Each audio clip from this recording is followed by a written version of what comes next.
Hello! Hello. What we're making today? Thai fish cakes.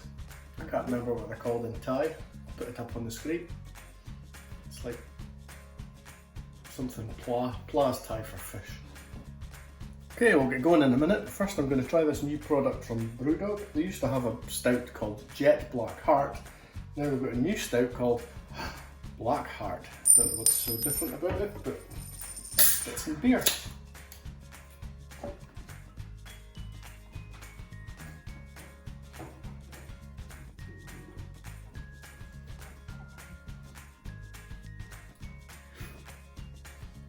Tastes a bit like Guinness.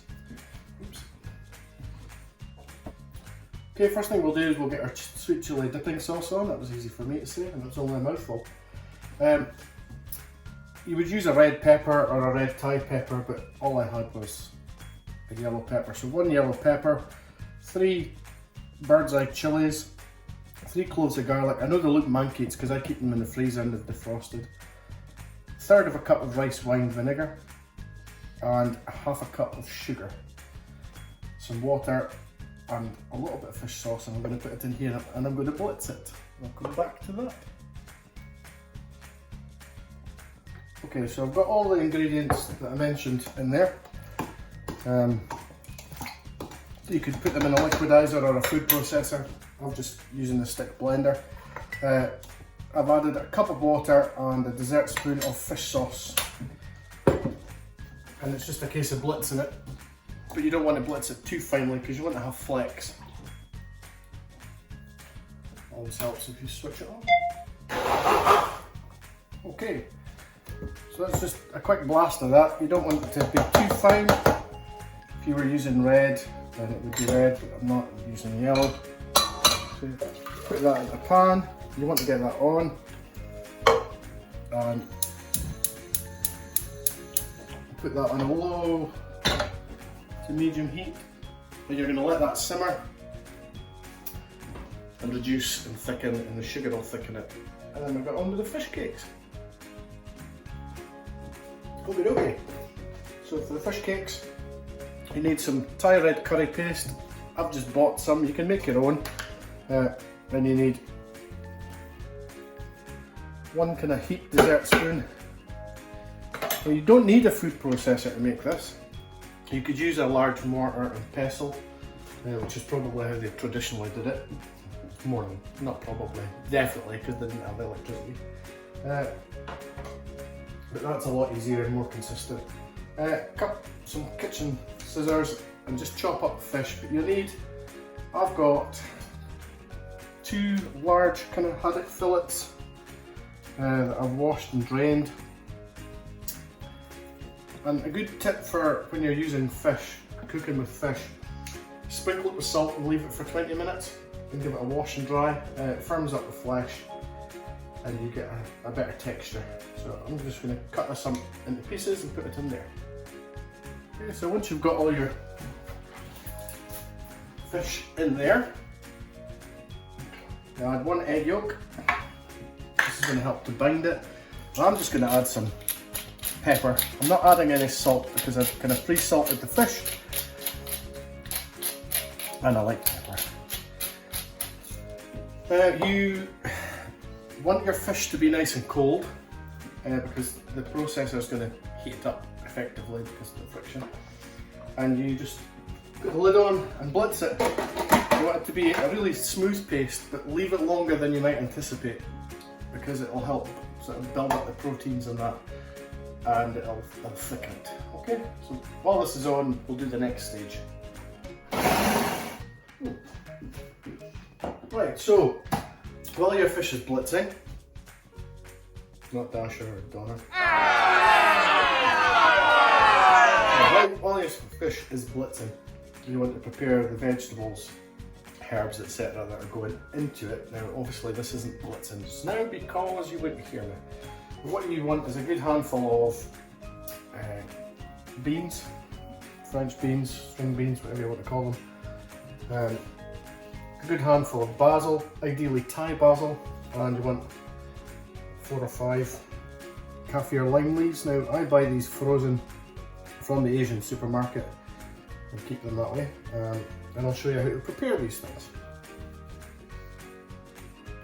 Okay, for the beans, if they're all up the same way, which these are, grab them by the end, use your knife, cut off the bottom ½ inch, 3 inches, cut off the bottom ½ inch, and then you want to just cut them up. I'll do them as a bunch, but you want to cut them into pieces that are about maybe ½ centimetre long, and these are going to add crunch to the fish cake. So we'll just do the rest as a winner. Okay, for the kaffir or lime leaves, you want to remove the centre stalk and thinly julienne this, or thinly slice. So I'll do one. And just get your knife in, really tight. Nice thin strips. The basil just needs to be roughly chopped, so if you want to make it fine you can, but it's not that important. Simple as that. And into that you add your minced fish. Now, you see the consistency of that? It's really quite thick. Okay, so we'll add that to that and we'll do that next. Right, we're going to finish off with dipping sauce. So get your bowl ready. I've got in here some ground roasted nuts. Just put them into the bowl. A shallot that I'm going to finely chop, and of course, I hate cucumber, fucking devil's dildo. And I'm sort of poke it up with the bum. Going to cut that into small slices and add that to that, and then you pour your sauce in. Right, you need to get a pan with oil on. I've got it down a medium to high heat, and traditionally these things would be deep fried, probably because it's quicker.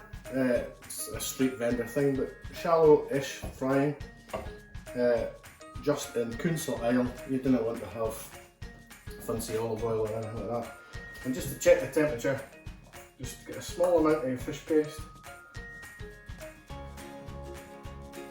pop it in, there we go.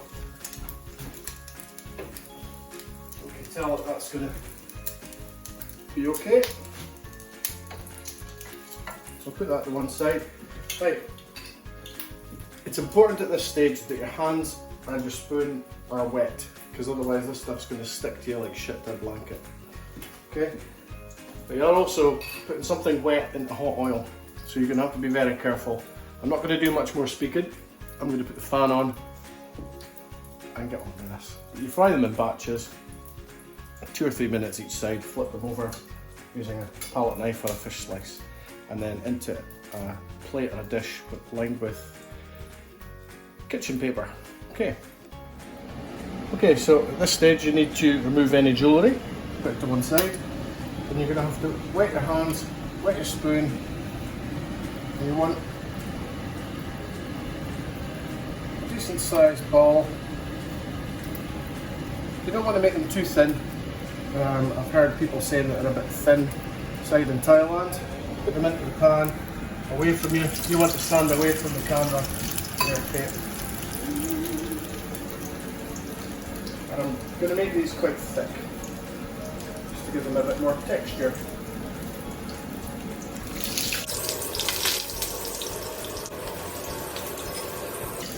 Just going to do 4 at a time, especially with the first batch. You want to make sure everything's okay and the oil's not too hot in the centre. Okay, I've moved this onto a lower ring. There's just a bit on the hot side. I'm going to put this back on, but you flip it away from yourself, okay?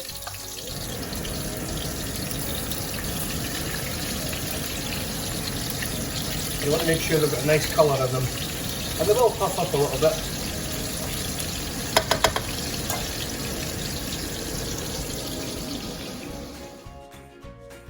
Okay, once you've got them drained, onto the plate, and here we go. Simply done. There's the taste test, and I hate the devil's dildo, so cucumber on there.